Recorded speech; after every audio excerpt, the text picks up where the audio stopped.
El anticipo por sus servicios es de $10 millones.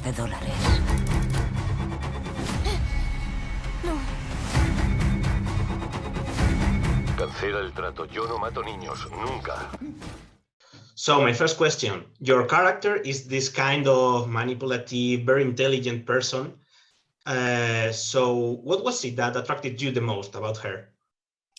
There actually was this duality that I had the chance to play, because Vanna Silman is the CEO of a hedge fund which invests in different businesses, and she asked her lawyer to hire a hitman that can kill the witnesses, that can prove that her son is a sexual deviant, and she doesn't want this information to come out in order to protect her son, but also herself and her business.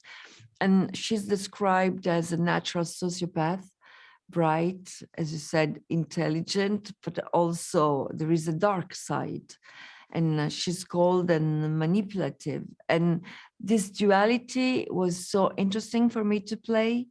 And for some aspects, she's a monster, but in others, she's a human being.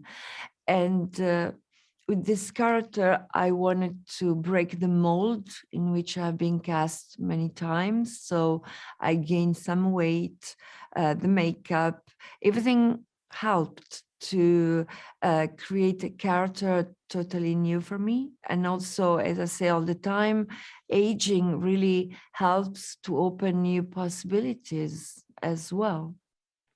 How important was it for you and for the studio to stay close to the original material? I mean, to the original movie, because there are some obvious changes, but how much creative freedom did you have? We had all the creative freedom we wanted. Simple as that. But first of all, the previous film was an excellent movie.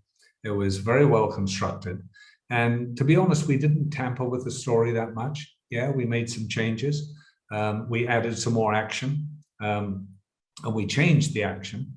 But all the sort of story points, the fundamental story points, remained the same. The two biggest changes were we had Monica Bellucci played, the villain. That was a male in the original one, the Baron, and the ending is very different in ours as to the original movie. So, did you follow any other references apart from the original movie or the book, or was it just those? No, I know the original movie was very strong and was very famous, and my role was a man who played my role. So they changed in this one, and all I can say is that the film is just a movie, but it touches very strong different subjects. It's very violent, but as we say all the time, nothing's more violent than reality. But I think that even though it's just a movie, really is an important movie, because it opens a discussion, very, very strong and deep discussions, actually.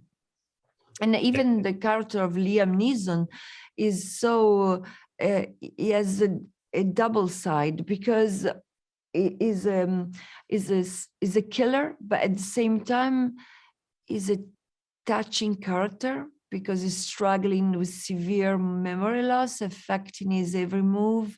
So that's why also, because the character is so interesting and strong. Another thing that I want to ask you, because I found it very interesting that Liam Neeson is the main character, because he has done a bunch of action drama movies, but in this case I saw that this movie is very conscious of his age, and it's very well reflected with the Alzheimer thing. So how did you work in that? No, well, the point is that it's a more complex character. There's no question. He's a man who's, he's getting Alzheimer's, right? And his mind is starting to go, and he's put on one last job, and he refuses to kill the young girl, because he never does that. And ultimately, he is the key to bringing down the bad guys, if you will, right? And And also there's a certain tragedy in all of that in terms of this man whose mind's failing, who desperately wants to remember, particularly towards the end there, where the evidence is absolutely crucial in order to bring justice. And of course, it's touch and go as to whether that can happen. So yeah, I think he's got a lot more to work with this in terms of that character, to bring empathy to that character, despite the fact that he's, to be honest, a morally repugnant, assassin who gets paid to kill people. So, well, correct me if that's not true, but I think this is the first time that you work with such a legend like Martin Campbell. So how was it working with him?